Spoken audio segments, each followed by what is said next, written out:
Hello everyone, this is Pooja Sharma from Pooja Sharma classes. उम्मीद करती हूँ आप सब अच्छे होंगे। तो आज हम डिस्कस करेंगे पर्यावरण अध्ययन को, जो आपका सी टेट का पेपर है। यह 3 जनवरी 2022 का पेपर है। इसमें हम ईवीएस को डिस्कस करेंगे, तो आपको अच्छे से इसको समझना है, क्योंकि क्वेश्चन है जो आपके प्रीवियस ईयर क्वेश्चन पेपर हैं इनसे ही रिपीट हो के आते हैं। तो आपको प्रीवियस ईयर क्वेश्चन पेपर को अच्छे से कर लेना है।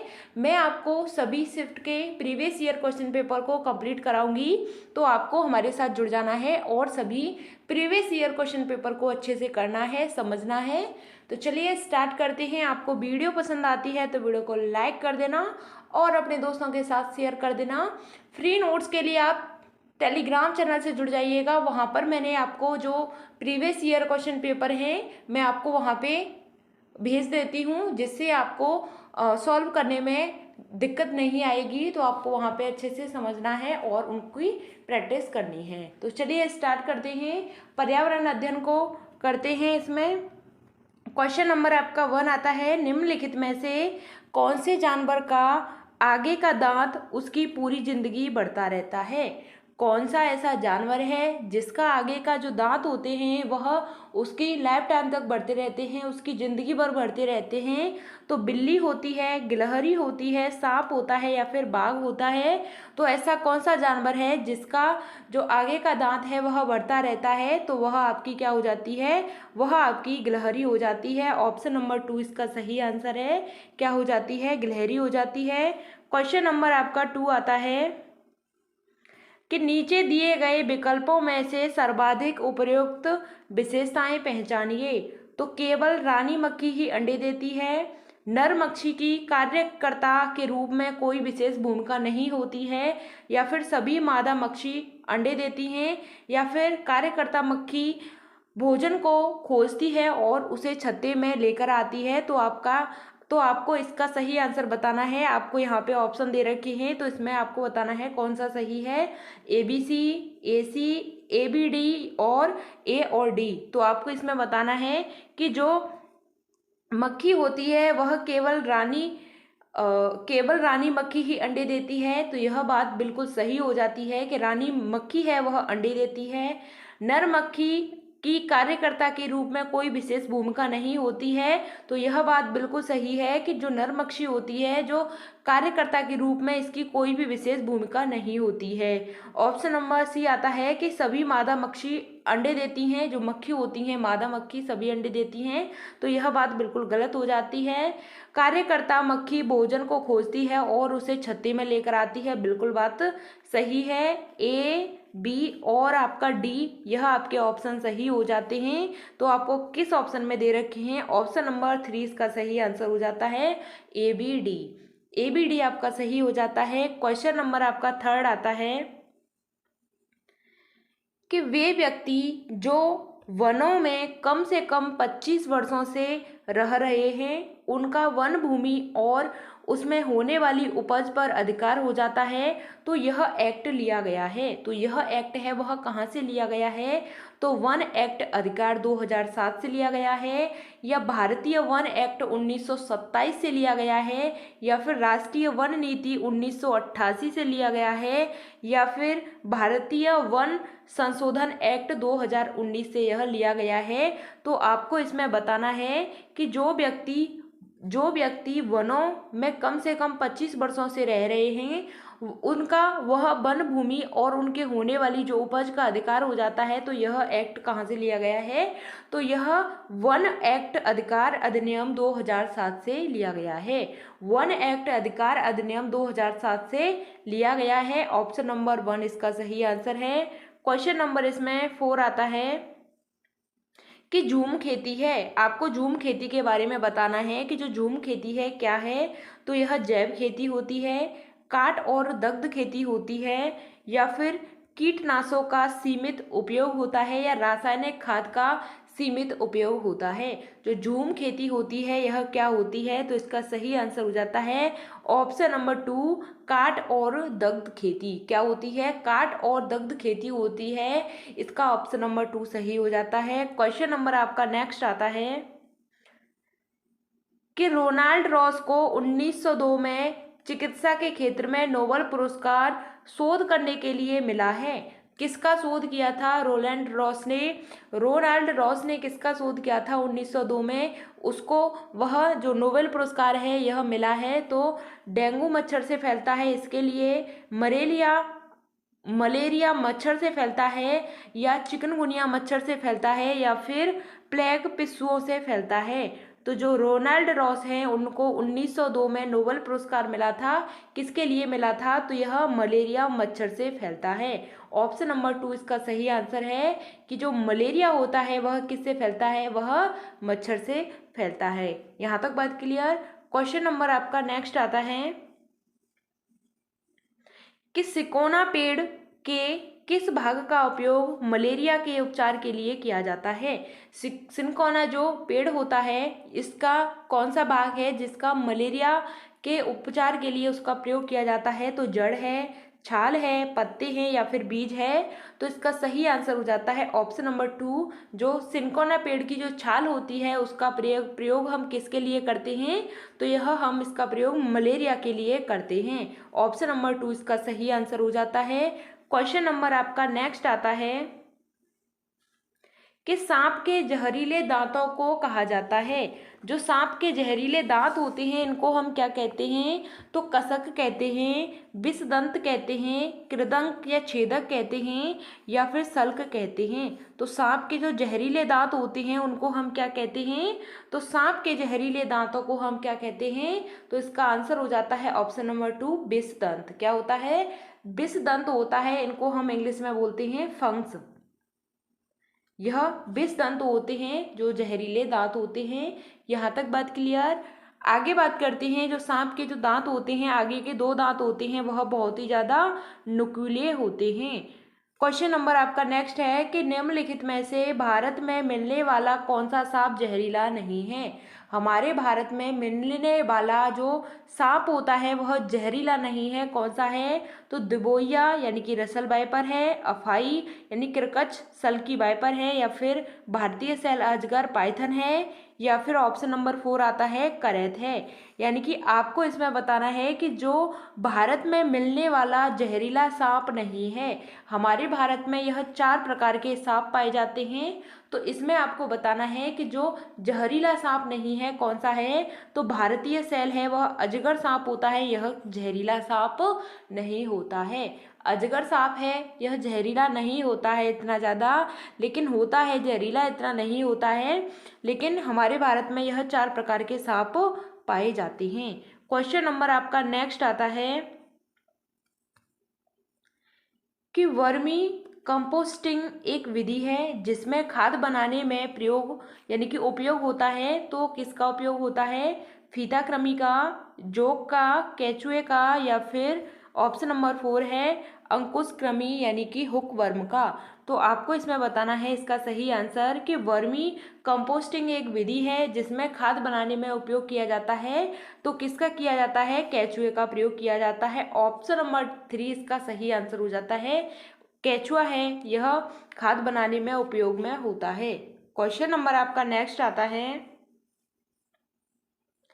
पश्मीना ऊन किस जानवर से मिलती है? जो पश्मीना ऊन है वह कौन से जानवर से मिलती है? तो भेड़ से मिलती है, ऊंट से मिलती है, बकरी से मिलती है, या फिर एल्पेका से मिलती है। जो पश्मीना ऊन है कौन से जानवर से प्राप्त होती है? तो पश्मीना ऊन के बारे में बताना है आपको। तो इसका सही आंसर हो जाता है ऑप्शन नंबर 3, यह बकरी से मिलती है। पश्मीना जो ऊन होती है यह बकरी से मिलती है, और यह बकरियां होती हैं कहाँ पर मिलती हैं? तो जो बकरियां होती हैं यह पहाड़ों पर मिलती हैं। यहाँ तक बात क्लियर। पहाड़ों पर मिलती हैं और 5000 की ऊंचाई पर यह रहती हैं। 5000 मीटर की ऊंचाई पर यह रहती हैं। कौन? बकरियां हैं, 5000 मीटर की ऊंचाई पर रहती हैं। वहाँ का जो तापमान होता है -40 डिग्री होता है। तो यह इतनी ऊंचाई पर रहती हैं। ऑप्शन नंबर इसका 3 सही हो जाता है। यह इसे हम लद्दाख में क्या बोलते हैं? पश्मीना कश्मीरी के नाम से जानते हैं। जो पश्मीना ऊन होती है इसमें इसको यह कहाँ पे मिलती है? तो यह कश्मीर में मिलती है। और इसको हम किसके नाम से जानते हैं, तो पश्मीना के नाम से जानते हैं। जो पश्मीना की शॉल होती है, पश्मीना की जो शॉल होती है यह इसके नाम से जानी जाती है। जो नॉर्मल 6 स्वेटर होते हैं उनके बराबर, यानी कि एक होती है 6 स्वेटरों के बराबर यह भारी होती है। यानी वैसे तो यह हल्की होती है लेकिन जो गर्म बहुत होती है, जो पश्मीना शॉल होती है। क्वेश्चन नंबर नेक्स्ट आता है आपका, अधूरे जले जीवाश्मी ईंधन से फैलती है, क्या फैलती है जो अधूरे जले जीवाश्मी ईंधन से, तो CO फैलती है, CO2 फैलती है, SO2 फैलती है या फिर NO फैलती है।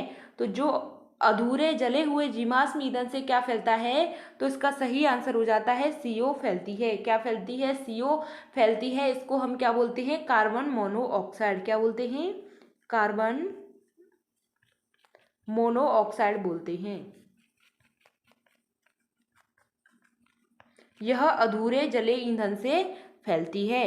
क्वेश्चन नंबर आपका नेक्स्ट आता है कि पौधों में पानी देने के लिए प्रयुक्त तकनीक जिसमें संकीर्ण नालियों से सीधा, यानी पानी सीधा पौधे के आधार में दिया जाता है, यह क्या कहलाती है, तो नैनो सिंचाई कहलाती है, माइक्रो सिंचाई कहलाती है, या फेमेटो सिंचाई कहलाती है, या फिर ड्रिप सिंचाई कहलाती है।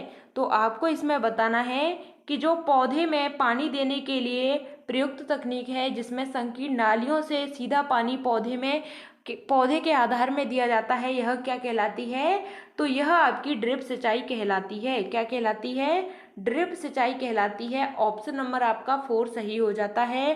क्वेश्चन नंबर आपका नेक्स्ट आता है कि निम्नलिखित में से कौन सा पौधा कीटों को जाल में फंसा कर खा जाता है। यानी कि एक पौधा है जो कीटों को अपने जाल में फंसा लेता है और उनको खा जाता है।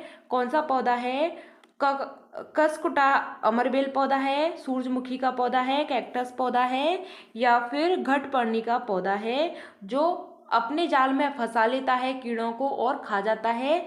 तो यह पौधा आपका कहलाता है घटपर्णी पौधा। ऑप्शन नंबर 4 आपका सही आंसर है। यह कई बार आपका पूछा जा चुका है सीटेट के एग्जाम में, तो आपको याद रखना है कि यह पौधों को खा जाता है, यानी कि अपने जाल में फंसाकर यह पौधों को खा जाता है। घटपर्णी का पौधा होता है, इसको हम नेपंथीज भी बोलते हैं। आपको ऑप्शन में नेपंथीज भी दे रखा होगा तो आपको समझ जाना है कि यह जो घटपर्णी का पौधा है इसको हम इंग्लिश में बोलते हैं पिचर प्लांट। क्या बोलते हैं, पिचर प्लांट। पिचर प्लांट है, यह आपको ऑप्शन में लगा देना है, जो कीड़ों को फंसाकर अपने जाल में खा जाता है। क्वेश्चन नंबर आपको नेक्स्ट आता है कि वर्षों के पानी को भविष्य में उपयोग करने के लिए संचित करना क्या कहलाता है। वर्षों के पानी को भविष्य में उपयोग करने के लिए संचित करते हैं, वह क्या कहलाता है, तो वर्षों के पानी को इकट्ठा करना, वर्षों में पानी को, यानी कि वर्षों के पानी को पंप करना, या वर्षा का उत्खनन, या फिर वर्षा के पानी का संचयन। तो जो वर्षों का पानी होता है उसे हम भविष्य के लिए इकट्ठा कर लेते हैं, यानी संचित कर लेते हैं, तो यह आपका क्या कहलाता है, तो यह आपका आंसर हो जाता है इसमें ऑप्शन नंबर 4, यह वर्षों के पानी का संचयन कहलाता है। क्या कहलाता है, वर्षों के पानी का संचयन कहलाता है। ऑप्शन नंबर 4 इसका सही आंसर है। क्वेश्चन नंबर आपका नेक्स्ट आता है, निम्नलिखित में से कौन से रोग मच्छरों से फैलते हैं। मच्छरों से कौन से रोग फैलते हैं, तो मलेरिया है, निमोनिया है, डेंगू है, या चिकनगुनिया है।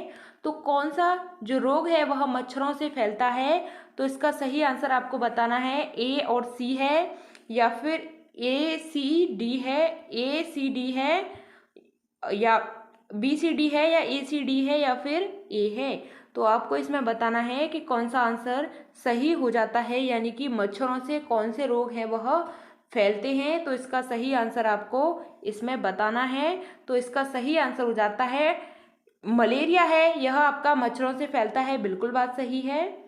और जो निमोनिया है यह मच्छरों से बिल्कुल नहीं फैलता, डेंगू फैलता है और आपका चिकनगुनिया फैलता है। तो ए, सी और डी आपका सही आंसर हो जाता है। आपको ऑप्शन में देखना है ए, सी, डी कहाँ पे दे रखा है, तो ऑप्शन नंबर 3 आपका सही हो जाता है। जो मलेरिया होता है यह किससे फैलता है, मच्छरों से फैलता है। और जो आपका इसमें दे रखा था, क्या दे रखा है, मलेरिया दे रखा है, और आपका डेंगू है, चिकनगुनिया है, यह आपका किससे फैलता है, मच्छरों से फैलता है, मच्छरों से फैलता है। ऑप्शन नंबर आपका इसमें 3 हो जाता है। क्वेश्चन नंबर आपका नेक्स्ट आता है कि विद्यार्थी केंद्रित कक्षाएं विद्यार्थी के सीखने के लिए सहायक वातावरण सुनिश्चित करती हैं। निम्न में से कौन सा इसी बात को प्रस्तावित करता है। जो विद्यार्थी केंद्रित कक्षाएं हैं विद्यार्थी के सीखने के लिए सहायक वातावरण सुनिश्चित करती हैं। निम्न में से कौन सा इसी बात को प्रस्तावित करता है। तो शिक्षक निर्देश देता है तथा विद्यार्थियों से अपेक्षा करता है कि वे उनका पालन करें और अनुशासित रहें। या फिर शिक्षक पाठ्य पुस्तक पढ़ता है, श्यामपट्ट पर प्रश्न एवं उत्तर लिखता है और विद्यार्थियों से उन्हें लिखने को कहता है। या फिर ऑप्शन नंबर 3 आता है आपका कि शिक्षक ऐसी सीखने की परिस्थिति उपलब्ध करता है जो विद्यार्थियों को अवसर देती है कि वह अवलोकन करें, अन्वेषण करें, प्रश्न करें और विभिन्न प्रत्ययों की समझ को विकसित करें। या फिर कक्षा की गतिविधियों को शिक्षक नियंत्रित करता है और उसमें विद्यार्थी की भागीदारिता होती है वह कम से कम होती है।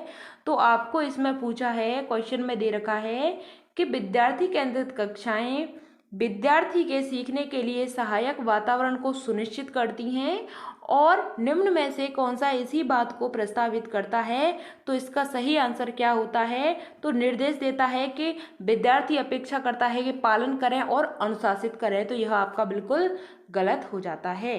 आगे आता है आपका ऑप्शन नंबर 2 कि शिक्षक पाठ्य पुस्तक पढ़ाता है और श्यामपट्ट एवं प्रश्न एवं उत्तर लिखता है, विद्यार्थी उन्हें लिखने को कहता है। तो यह बात बिल्कुल गलत होती है। आपको ऑप्शन नंबर 3 दे रखा है कि शिक्षक ऐसी सीखने की उपस्थिति उपलब्ध कराता है जो विद्यार्थियों को अवसर देती है, बच्चों को अवसर देती है, अवलोकन करने की बात करे, खोज करने की बात करे और विभिन्न प्रत्ययों की समझ को विकसित करे। यही आपका पॉजिटिव हो जाता है, ऑप्शन नंबर 3। ऑप्शन नंबर 4 को देखते हैं कि कक्षा की गतिविधियों को शिक्षक नियंत्रित करता है, यह बात बिल्कुल गलत हो जाती है। तो इसका आंसर होता है ऑप्शन नंबर 3 आपका राइट आंसर है। क्वेश्चन नंबर आपका नेक्स्ट आता है कक्षा 5 के अध्याय दीवार के उस पार में एक शिक्षक आरिफ अपने छात्रों से जो खेल वो खेलते हैं, यानी कि छात्रों से कहता है, यानी जो वो खेल खेलते हैं उनके अनुभव साझा करने को कहते हैं। तो कौन सा उसके प्रयास को सबसे ज़्यादा स्पष्ट करेगा।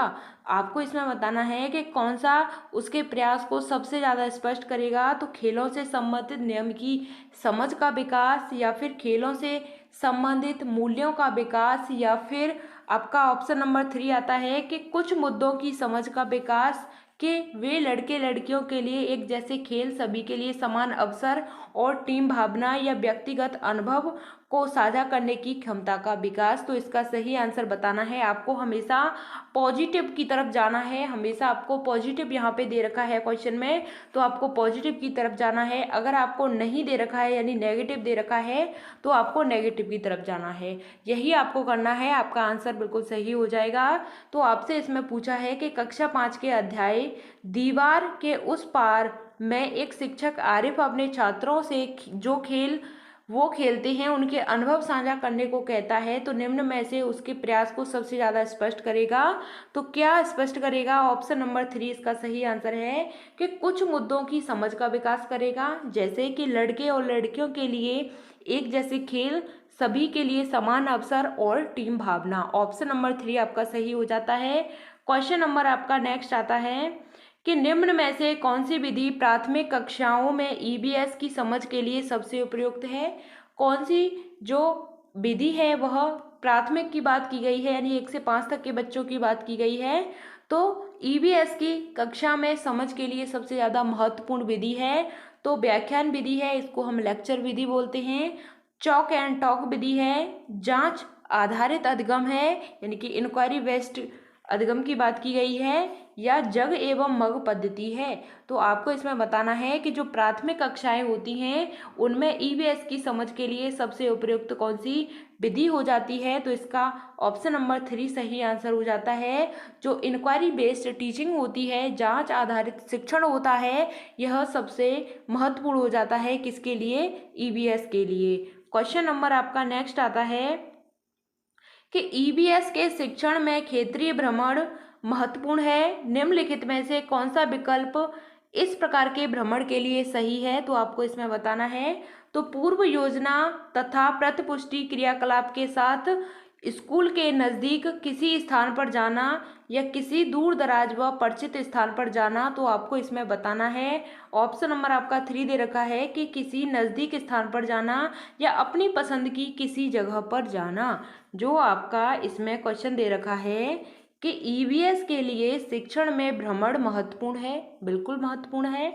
तो इसमें कौन सा विकल्प जो भ्रमण होता है यानी घूमने के लिए, तो कौन सा सही है। तो आपको इसमें बताना है कि पूर्व योजना तथा प्रतिपुष्टि के साथ स्कूल के नज़दीक किसी स्थान पर जाना या दूर दराज व परिचित स्थान पर जाना या फिर किसी नज़दीक स्थान पर जाना या फिर अपनी पसंद की किसी जगह पर जाना। तो इसका सही आंसर हो जाता है ऑप्शन नंबर 1 कि पूर्व योजना, यानी कि इस चीज़ की पहले योजना बनानी चाहिए कि हमें जाना कहाँ पे है, कहाँ पे घूमना है, तथा उनकी प्रतिपुष्टि करना यानी कि उनका फीडबैक लेना और स्कूल के नज़दीक स्थान पर यानी किसी स्थान पर जाना। तो आपका ऑप्शन नंबर 1 सही हो जाता है। क्वेश्चन नंबर आपका नेक्स्ट आता है कि ईवीएस की कक्षा को एक खुशगवार कक्षा होना चाहिए, यानी कि एक अच्छी कक्षा होनी चाहिए। जो कक्षा का वातावरण है वह हमेशा खुशी का होना चाहिए, खुशनुमा होना चाहिए। तो संदर्भ में निम्न में से कौन सा कथन सही होगा। तो शिक्षक कक्षा में खुश रहती है और विद्यार्थी उनके निर्देशों का खुशी खुशी पालन करते हैं, या फिर सख्त अनुशासन संचालन करना जिससे लिखित कार्यों पर केंद्रित रहें, या फिर ऑप्शन नंबर 3 आता है कि अवलोकन, अन्वेषण, प्रश्न पूछना एवं क्रियाकलाप करना, यह सुनिश्चित करना कि वे पुस्तक को पढ़ें और बेहतर समझ के लिए पाठ्य विषय को रेखांकित करें। तो आपको इसमें बताना है, क्वेश्चन में आपको दे रखा है कि ईवीएस की कक्षा को एक खुशगवार कक्षा होना चाहिए, संदर्भ में निम्न में से कौन सा कथन सही होगा। तो इसका सही आंसर हो जाता है कि शिक्षक कक्षा में खुश रहती है और विद्यार्थी उनके निर्देशों का खुशी खुशी पालन करते हैं, यह बात बिल्कुल गलत है। सख्त अनुशासन का संचालन करना, यह बात भी बिल्कुल गलत है।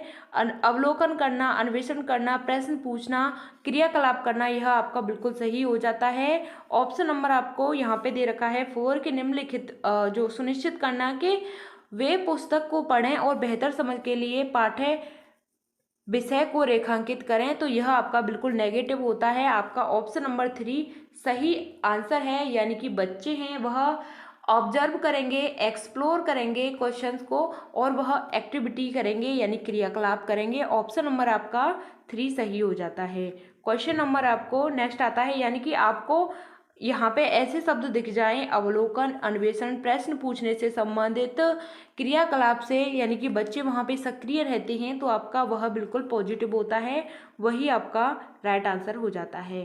क्वेश्चन नंबर आपका नेक्स्ट है कि बच्चों में विश्लेषणात्मक विचार विकसित करने के लिए वंश वृक्ष एक उपयोगी उपकरण है। तो यह संयुक्त परिवार एवं उनके संबंधों के बारे में है, यह केवल निकट परिवार के सदस्यों के बारे में है, यह केवल दादा दादी नाना नानी के बारे में, परिवार के अन्य सदस्यों से उनके आपसी संबंधों के बारे में है, या फिर ऑप्शन नंबर आपका 4 दे रखा है कि अनेक पीढ़ियों के परिवार से सदस्यों का आपसी संबंधों के बारे में है।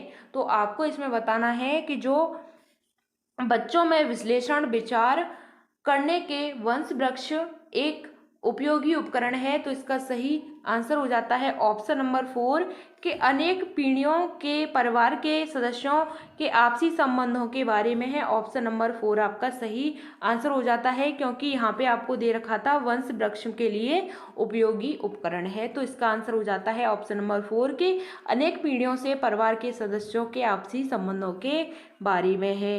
क्वेश्चन नंबर आपका नेक्स्ट आता है कि ईवीएस में आकलन का संकेतक है। तो क्या संकेतक है जो आकलन का संकेतक है? चर्चा करना है, स्मरण करना है, कथन देना है, या फिर ऑप्शन नंबर आपका 4 आता है सूची बनाना है।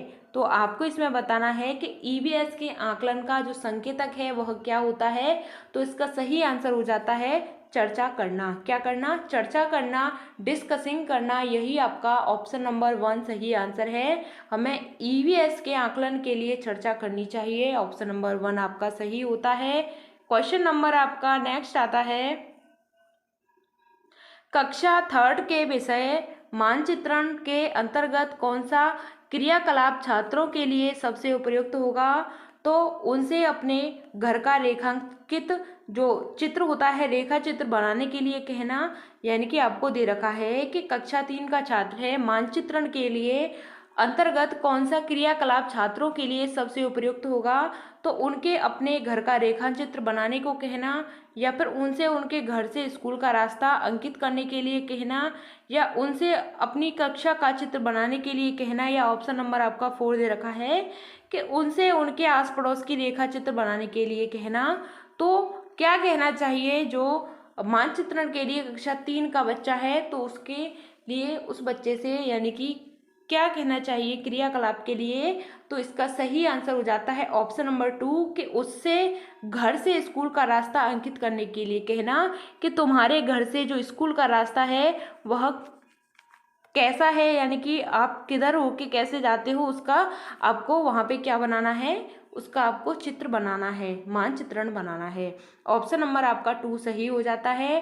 क्वेश्चन नंबर आपका नेक्स्ट आता है कि एक शिक्षक को कक्षा फर्स्ट के विद्यार्थी को पशु का उपथीम पढ़ना है। निम्नलिखित में से कौन सी युक्ति विषय को विद्यार्थी तक संपादित करने के लिए उपयुक्त है? तो आपको इसमें बताना है। तो विद्यार्थी से कहें कि वे जानवरों की सूची बनाएं, या फिर विद्यार्थी को जानवरों के नाम बताएं, या विद्यार्थी को चिड़ियाघर के भ्रमण पर ले जाने के लिए प्रत्यक्ष अनुभव देना, या ऑप्शन नंबर आपका 4 दे रखा है कि विविध प्रकार के जानवरों के रंगीन चित्र दिखाकर जानवरों के बारे में समझ विकसित करना। तो आपको इसमें बताना है कि कक्षा 1 का बच्चा है यानी फर्स्ट का बच्चा है, तो आपको विद्यार्थी को पशु का उप थीम पढ़ाना है। तो इसके बारे में विद्यार्थी तक संपादित करने के लिए सबसे उपयुक्त कौन सा संसाधन है, यानी कि किसके माध्यम से विद्यार्थी तक अच्छी समझ बना सकते हैं? तो इसका आंसर हो जाता है आपका ऑप्शन नंबर आपका 3 हो जाता है कि विद्यार्थी को चित्र जो चिड़ियाघर होता है उसके लिए भ्रमण पर ले जाना है। यानी बच्चा कैसा है, बहुत ही छोटा है, यानी कि कक्षा फर्स्ट में है, 1 में है, तो उसको घुमाने के लिए ले जाना है। तो वह चीज़ों का अनुभव करेगा, वहाँ पे देखेगा। तो ऑप्शन नंबर आपका 3 हो जाता है। क्वेश्चन नंबर आपका नेक्स्ट आता है, डॉक्टर ब्लूमॉन्ट के प्रयोग विद्यार्थियों को वैज्ञानिक की भूमिका समझने में सहायता करते हैं। नीचे लिखी वैज्ञानिक विधि को प्रयुक्त क्रम में व्यवस्थित कीजिए। तो परिणामों को अंकित रिकॉर्ड करना और निष्कर्ष निकालना, परिकल्पना प्रस्तावित करना, प्रश्न पूछना, अनुमान का परीक्षण करना या अनुमान लगाना, या फिर प्रेक्षण करना। तो आपको इसमें बताना है तो इसको हम किस क्रम में लगाएंगे, यानी कि जो आपका सही क्रम है ईवीएस को लेकर, इसमें किसका कहना है कि डॉक्टर ब्लूमॉन्ट के प्रयोग के अनुसार आपको इसका सही क्रम बताना है। तो सबसे पहले आपको यहाँ पे ऑप्शन दे रखे हैं, तो यह आपके ऑप्शन हो जाते हैं। अब हम इसको सॉल्व करते हैं। तो सबसे पहले हमारा क्या आता है, तो हम क्या करेंगे, सबसे पहले इनका प्रेक्षण करेंगे। क्या करेंगे? प्रेक्षण करेंगे। प्रेक्षण का मतलब होता है यानी कि इसका हम अवलोकन करेंगे। प्रेक्षण का मतलब क्या होता है? अवलोकन होता है। क्या करेंगे? अवलोकन करेंगे। तो आपका 6 आ जाता है, यहाँ पे आप लिख लीजिए 6 आता है। फिर उसके बाद आप क्या करेंगे, अवलोकन कर लिया, फिर उसके बाद आपको क्या करना है, उससे प्रश्न पूछेंगे। अवलोकन के बाद क्या करेंगे, प्रश्न पूछेंगे। प्रश्न पूछने के बाद में परिकल्पना प्रस्तावित करेंगे, यानी ऑप्शन नंबर 2 आपका हो जाता है। फिर आपने परिकल्पना को प्रस्तावित कर लिया, परिकल्पना को प्रस्तावित कर लिया यानी कि हैपोथेसिस कर लिया, यानी कि जो आपका जो परिकल्पना होती है इसको हमने क्या कर लिया, बिल्कुल बना लिया कि हमें बच्चे को सबसे पहले अवलोकन कराना है, उसके बाद में प्रश्न पूछना है, फिर उसके बाद में उसकी जो परिकल्पना है उसका आधार बना लेना है, फिर उसके बाद में आपका आता है जो आपका अनुमान लगाएगा बच्चा है वह क्या करेगा, फिर अनुमान लगाएगा, ऑप्शन नंबर 5 हो जाता है। फिर उसके बाद में अनुमान का क्या करेगा, परीक्षण करेगा, ऑप्शन नंबर 4 हो जाता है। उसके बाद में वह परिणामों का रिकॉर्ड है वह और निष्कर्ष है वह निकालेगा, तो ऑप्शन नंबर 1 आपका यहाँ पे आ जाता है।